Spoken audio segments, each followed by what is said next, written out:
السلام عليكم ورحمة الله وبركاته. أهلا بكل أصدقائي وصديقاتي المحترمين في المصطبة حكايات عود على بدء. بليغ حمدي يا جماعة، وما أدراك ما بليغ حمدي؟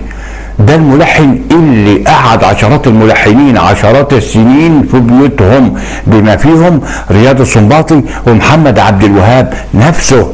بليغ حمدي يا جماعه كلنا عارفين طبعا انه هو اللي اكتشف المطربه سميره سعيد لما كان في زياره لدوله المغرب، وهناك اتعرف عليها وسمع صوتها، عجبه صوتها وهي نفسها كمان عجبته، بنت بقى صغيره كده وجميله وفرفوشه. المهم عرض عليها انها تنزل وتغني في مصر، ومن هنا لهنا بقى ايه، كلمه فابتسامه فسلام، عرض عليها الجواز فوافقت على طول من غير ما تفكر في 30 سنه فرق السن اللي بينهم. ومين يرفض سلم المجد وهي عيله بقى وعايزه تتشهر؟ وفعلا اهلها وافقوا وتحدد يوم الزفاف يا جماعه. حلو حلو، العروسه جت، اهل العروسه جم، المعازيم جت، المأذون جه، ودوروا على العريس في سلقط في ملقط. فين العريس يا جماعه؟ فين بليغ حمدي؟ مفيش بليغ حمدي. اتاري بليغ حمدي عمنا بليغ حمدي هرب من المغرب ونزل مصر، يعني الفرح شغال في المغرب والعريس في القاهره. جميل جميل. وسؤال حلقتنا النهارده يا جماعه، ليه بليغ حمدي عمل كده وهرب يوم الفرح؟ ولكن فضلا وليس امرا، لو الحلقه دي عجبتكم انكم تعملوا لايك وتدوسوا على زر الجرس وتشتركوا في القناه. المهم احنا النهارده يا جماعه هنتكلم عن بليغ حمدي الانسان وحياته الشخصيه، لاننا اتكلمنا قبل كده عنه كملحن وفنان في حلقه ورده جزائريه. الحقيقه ان جنونه في الموسيقى لا يقل باي حال من الاحوال عن جنونه في حياته الشخصيه، ولكن جنون بليغ حمدي في المزيكا طلع به وعلاه ورفعه لفوق، اما جنونه في حياته الشخصيه فهبط به ونزله لتحت. وقبل ما حد يقول لي في التعليقات زي كل مره اذكروا محاسن موتاكم، انا بقول لكم ان انا من اكتر عشاق فن الراحل بليغ حمدي، ولكن في حياته الشخصيه انا النهارده مش هقدر ازيف او اجمل او اغير التاريخ. ده تاريخ يا جماعه حصل بالفعل، وبليغ حمدي شخصيه مشهوره يا نار على علم. ثم ان بليغ حمدي ما هوش نبي معصوم، ده انسان بيخطئ وبيصيب، وزي ما قلنا عنه كملحن ان هو عبقري ومجنون موسيقى او ملك الموسيقى بلا منازع، من يوم ما اخترعوا المقامات الموسيقيه الثمانيه واختصروها علماء المزيكا في جمله واحده، وهي صنع بسحرك زي ما قلنا قبل كده. وهي صنع الصاد صبا مقام صبا، النون مقام نهاوند، والعين عجم، دي صنع بسحرك، الب بياتي، السين مقام سيكا، الحاء مقام حجاز، الراء مقام رست، الكاف مقام كرد. وزي ما قلنا كل الكلام ده قبل كده، وقلنا ان بليغ حمدي هو سيد درويش عصره. اما نيجي بقى نتكلم عن حياته كإنسان هنلاقي كلام اتغير خالص بدرجة 360 درجة. فبرغم ان المطربة وردة الجزائرية يا جماعة هي حبه الأول وحبه الأخير، واللي كتب لها ولحن لها اجمل اغانيها اللي كانت مكتوبه عليها هي شخصيا، زي اغنيه العيون السود، اغنيه بودعك، اغنيه انا بعشقك، اغنيه الحب اللي كان، اغنيتين دولت اللي غنتهم مادة الحناوي، بس كانوا مكتوبين علشان ورده نفسها، الا انه اتجوز عليها ومن وراها ستات كتير وطلقها 3 مرات، وهي اللي اصرت في المره الثالثه على الطلاق، وكانت حامل منه سقطت نفسها. يعني من الاخر تعبها معاه وعذبها معاه. كل ده ليه يا جماعه؟ ليه بقى؟ عشان الشخصيتين كانوا عكس بعض. فورده الجزائريه كانت بيتيه او بيتيه، يعني بتحب البيت والاستقرار والانجاب والاولاد والحياه الهاديه، على عكس عمنا بليغ بقى زي ما قلنا انه كان مجنون موسيقى. كان مجنون موسيقى في فنه وفي حياته الشخصيه كمان. وكان بليغ حمدي فيه عيب خطير جدا جدا يا جماعه، وهو انه بيحب النساء. هتقول لي عادي جدا، ما كلنا بنحب النساء، بس بليغ حمدي بقى كان بيحب كل النساء. وعبد الحليم حافظ نفسه بيحكي انه كان كل ما يشوف بليغ حمدي، كان كل ما يشوف بنت حلوه وتعجبه لازم يتجوزها في نفس الليله ولو لليله واحده بس. فكان عبد الحليم مثلا لما كان بليغ بيلحن له اغنيه تخونوه عمره ما خانكم ولا اشتكى منكم، كان يقعد يدور على بليغ في الشوارع عشان يكمل لحن الاغنيه مش لاقيه.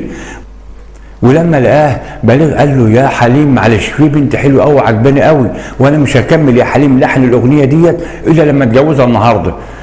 وفعلا اتجوزها. وزي ما تقولوا كده ان الستات هي اللي كانت بتجيب له الالهام والوحي عشان يلحن، ما هو مجنون موسيقى بقى.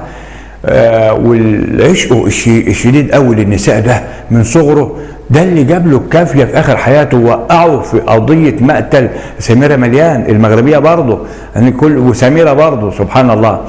المهم سميره مليان ديت مطربه لسه مبتدئه، جايه عشان طبعا جايبها واحد سعودي عشان بليغ حمدي يلحن لها بقى. وكان حصل مشكله بين بليغ حمدي وهذا الامير السعودي.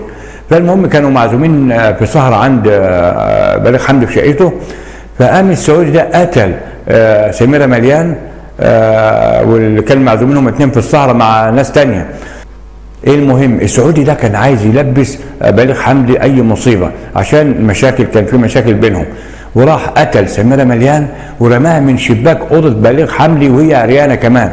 كل ده وبليغ حمدي كان نايم على السرير. قال يعني ان بليغ حمدي ما كانش حاسس بحاجه ولا سمع اي زيطه ولا اي حاجه. المهم هنا ايه اللي جاب سميره مليان دي عند بليغ حمدي، وايه اللي جاب الامير السعودي، وليه السهرات اللي ملاش لازمه دي عماله على بطال وبيره وخمره، وليه تنتهي حياته بطريقه مأساويه ونهايه غير طبيعيه كده لبليغ حمدي، ويهرب للكويت ويرجع بعد 3 سنين وياخد حكم براءه، طبعا براءه كده وكده عشان اسم مصر، لان بليغ علم من اعلام مصر، واللي حصل لبليغ ده بيشوه سمعه مصر.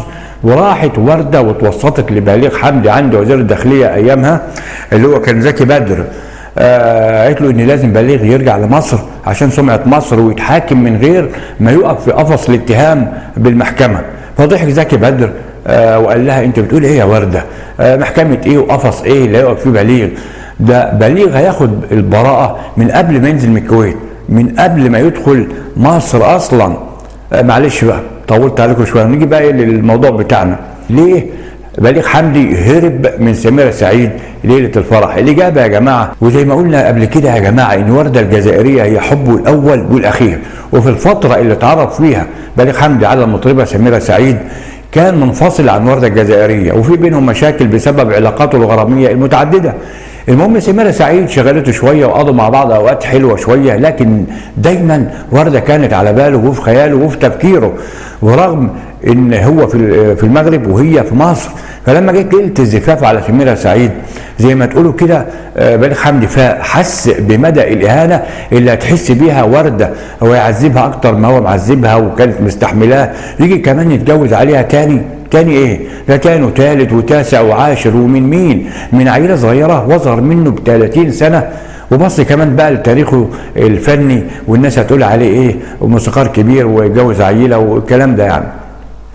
المهم يا جماعه اول مره بليغ حمدي يحسبها بعقله قبل قلبه وشهوته، ويحن لحبه الاول والاخير ورده الجزائريه، ويحن لفنه والبلد ومصر، ويفوق من الدوامه اللي شدته اليه الجميله الصغيره سميره سعيد، ويرجع تاني لزوجته ورده. وعلى فكره دي كانت اخر رجعه لورده، واللي بعد كده طلبت الطلاق نهائيا وصممت عليه، وتم الطلاق فعلا النهائي بين بليغ حمدي وبين ورده في حضور الموسيقار محمد عبد الوهاب، لان اللي فيه طبع يا جماعه عمره ما هيغيره.